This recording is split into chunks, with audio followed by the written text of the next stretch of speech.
Hi, today, turuan ko kayo paano natin nililinis yung uh, sprocket ng ano natin and then yung plate mismo ng bike natin. So, napaka-easy lang. Prepare lang tayo ng dishwashing liquid and then lagyan natin ng water and then yung disposable na toothbrush. So,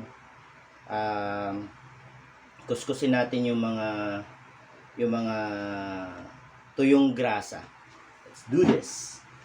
So, ganyan.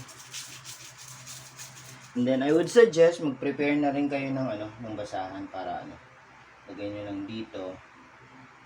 Yan. Yan.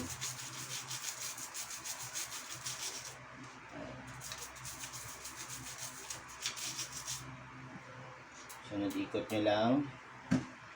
Next. Hanggang sa lahat na yan is makover na ninyo. Ang kagandahan nito, once na nililinis natin yung sprocket nito is mas matagal nating nagagamit and then hindi siya madumi. So after natin malinis, patuyuin lang natin and then maglagay tayo ulit ng oil niya. Tawag dito. Ito nga pala yung ginagamit natin na oil. So after natin linisin, patuyuin and then lagyan natin ito. Okay? So shout out nga pala sa Zepal Bike Pro Lube. Linisin natin yan. Make sure na talagang malinis para, di ba, di tayo din ipapahiya ng bike natin. Kahit na mura lang siya, affordable, kumbaga hindi katulad ng ibang bike, pero kung nililinis naman natin and then mini-maintain natin ng maayos, mas mag-i-enjoy tayo. Hindi yan dahil mahal, dahil may pangalan, di ba? Mas sa atin pa rin yan.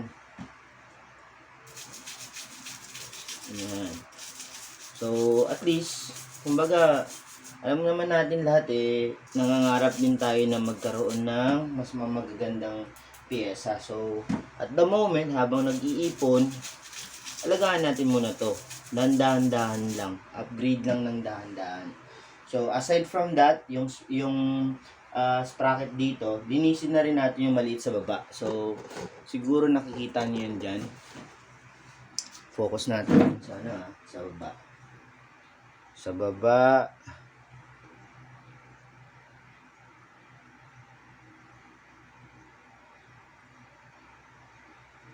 Okay. Linis na natin yan dyan. So, yung nandito sa baba.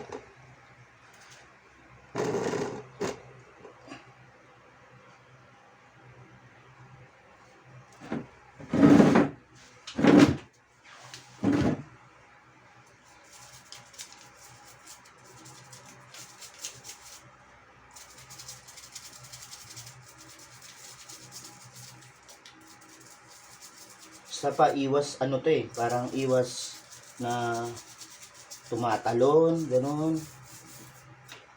Siyempre, adjust pa rin. Kumbaga, kailangan nasa tono pa rin yung natin. Dalawa nga pala to, dalawa yung guide niya. So, isa sa baba and then isa sa taas.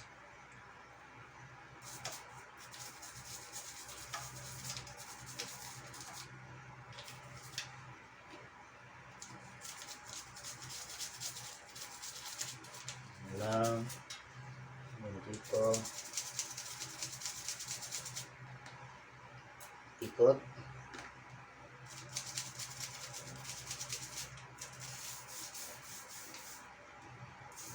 sirain mo na rin yung kadena syempre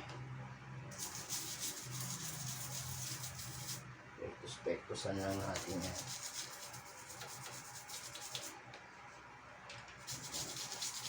Gagawin lang natin to pag, syempre pag bakante kayo.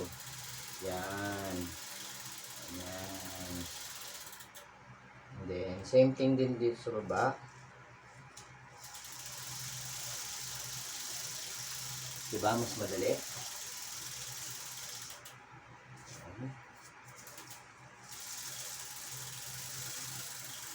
Diba?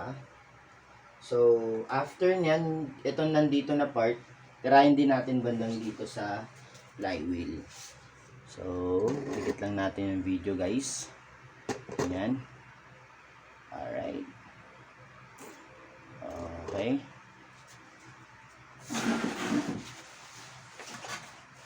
So, yung iba, ginagamitan ng chemical, yung degreaser. Actually, much better yung ganun. Ito lang is, kumbaga, wala kasi tayong available. So, tsagain muna natin ng ganito. Ayan. Panatan din natin yung kabila. Ayan.